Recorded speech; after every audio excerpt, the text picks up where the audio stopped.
ಮೂರನೇ ತ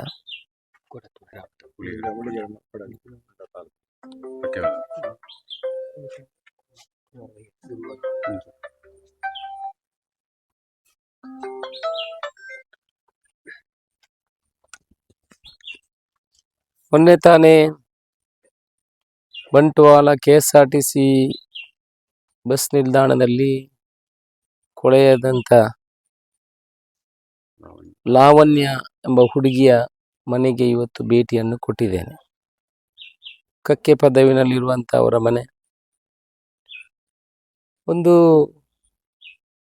ಸಾಮಾನ್ಯ ವರ್ಗದ ಒಂದು ಅತ್ಯಂತ ಕಷ್ಟದಿಂದ ಕೃಷಿ ಮಾಡಿ ಜೀವನ ಮಾಡ್ತಿರುವಂಥ ಯಾರ ತಂಟೆಗೆ ಹೋಗದಂಥ ಒಂದು ಕುಟುಂಬ.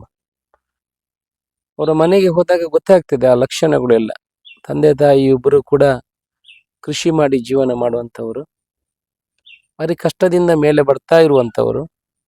3 ಮಕ್ಕಳಿಗೆ ವಿದ್ಯಾಭ್ಯಾಸ, ಹೆಣ್ಣು ಮಕ್ಕಳು 3 ಕೂಡ, ಅವರಿಗೆ ವಿದ್ಯಾಭ್ಯಾಸವನ್ನು ಕಲಿಸಿ ಅವರ ಸ್ವಂತ ಕಾಲಿನ ಮೇಲೆ ಅವರು ನಿಲ್ಲಬೇಕು, ಆ ದೃಷ್ಟಿಕೋನ ಹಿಡ್ಕೊಂಡು ಕಷ್ಟದಿಂದ ಜೀವನ ಮಾಡಿಕೊಂಡು ಬಂದಂಥ ಒಂದು ಹುಡುಗಿ ಅನ್ಯಾಯವಾಗಿ ಜೀವವನ್ನು ಕಳ್ಕೊಳ್ಳುವಂಥ ಪರಿಸ್ಥಿತಿ ನಿರ್ಮಾಣ ಆಯಿತು. ಇಂಥ ಘಟನೆ ಆಗಬಾರ್ದಿತ್ತು, ಆಗಿದೆ.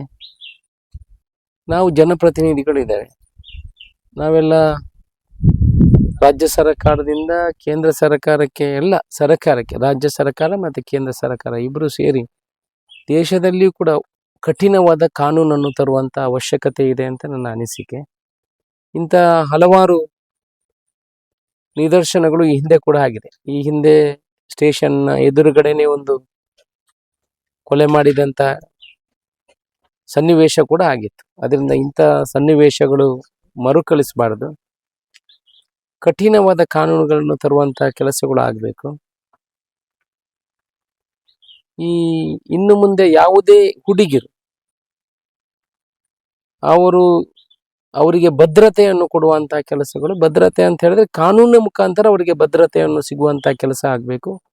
ಇಂಥ ಕಠೋರ ಕೆಲಸಗಳನ್ನು ಯಾರು ಮಾಡ್ತಾರೆ ಅವರಿಗೆ ಸರಿಯಾದ ಒಂದು ಸಂದೇಶ ಹೋಗುವಂಥ ಕೆಲಸಗಳು ಆಗಬೇಕು. ಈಗ ಬೇರೆ ದೇಶಗಳಲ್ಲಿ ಇಂಥ ಕೃತ್ಯಗಳನ್ನು ಮಾಡಿದರೆ 1 ತಿಂಗಳು 2 ತಿಂಗಳಲ್ಲೇ ಅವರಿಗೆ ಶಿಕ್ಷೆ ಕೊಡುವಂಥ ಕೆಲಸ, ಅವರನ್ನು ಎನ್ಕೌಂಟರ್ ಮಾಡುವಂಥ ಕೆಲಸ, ಇಲ್ಲಾಂತಾದರೆ ಅವರಿಗೆ ಸೌದಿ ಅರೇಬಿಯಾದಲ್ಲಿ ಅವರನ್ನು ಶೂಟ್ ಮಾಡಿಕೊಡುವಂಥ ಕೆಲಸವನ್ನು ಮಾಡ್ತಾರೆ, ಹ್ಯಾಂಗ್ ಮಾಡಿಸುವಂಥ ಕೆಲಸವನ್ನು ಮಾಡ್ತಾರೆ.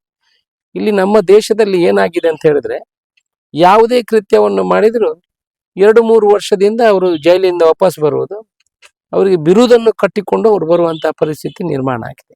ಇದಕ್ಕೆ ಕಠಿಣವಾದ ಕಾನೂನನ್ನೇ ನಾವು ಎಲ್ಲ ಕೇಂದ್ರ ಸರ್ಕಾರ ಮತ್ತು ರಾಜ್ಯ ಸರ್ಕಾರ ಸೇರಿ ಮಾಡಿ ಶಾಶ್ವತವಾದ ಪರಿಹಾರವನ್ನು ಕೊಡುವಂಥ ಕೆಲಸವನ್ನು ಮಾಡಬೇಕು. ಇವತ್ತು ಆ ಕುಟುಂಬಕ್ಕೆ ನಾವು ಏನು ಮಾಡಬೇಕು ಅಂತ ನಮಗೆ ಗೊತ್ತಿಲ್ಲ. ನಾನು ಮುಖ್ಯಮಂತ್ರಿಯವರ ಹತ್ರ, ನಾನು UT ಖಾದರ್ ಅವರು ಮುಖ್ಯಮಂತ್ರಿಯವರ ಹತ್ರ ಮಾತಾಡಿ ಅದಕ್ಕೆ ಅವರಿಗೆ ಯಾವ ರೀತಿಯಲ್ಲಿ ನಾವು ಸ್ಪಂದನೆ ಮಾಡ್ಬೋದು ಸರ್ಕಾರದ ಮುಖಾಂತರ, ಆ ಪ್ರಕಾರ ಅದನ್ನು ಕೂಡ ಚರ್ಚೆ ಮಾಡಿ ಮುಂದಿನ ದಿವಸದಲ್ಲಿ ನಿರ್ಧಾರವನ್ನು ತಗೊಳ್ತೇವೆ. ಅವರಿಗೆ ಸಮಾಧಾನವನ್ನು ಹೇಳುವಂಥ ಕೆಲಸವನ್ನು ಮಾಡಿ ಬಂದಿದ್ದೇವೆ. ತುಂಬ ನೋವಾಗಿದೆ. ಇಂಥ ಘಟನೆಗಳು ಖಂಡಿತ ನಮ್ಮ ದಕ್ಷಿಣ ಕನ್ನಡ ಅಲ್ಲ, ಯಾವುದೇ ಭಾಗದಲ್ಲಿ ಮರುಕಳಿಸಬಾರ್ದು ಅಂತ ನಾನು ಜನರಲ್ಲಿ ಮರುಕಳಿಸಬಾರ್ದು. ಅದಕ್ಕೆ ಕಟ್ಟುನಿಟ್ಟಿನ ಕ್ರಮವನ್ನು ಮುಂದಿನ ದಿವಸದಲ್ಲಿ ತಗೊಳ್ಳುವಂಥ ಅವಶ್ಯಕತೆ ಇದೆ.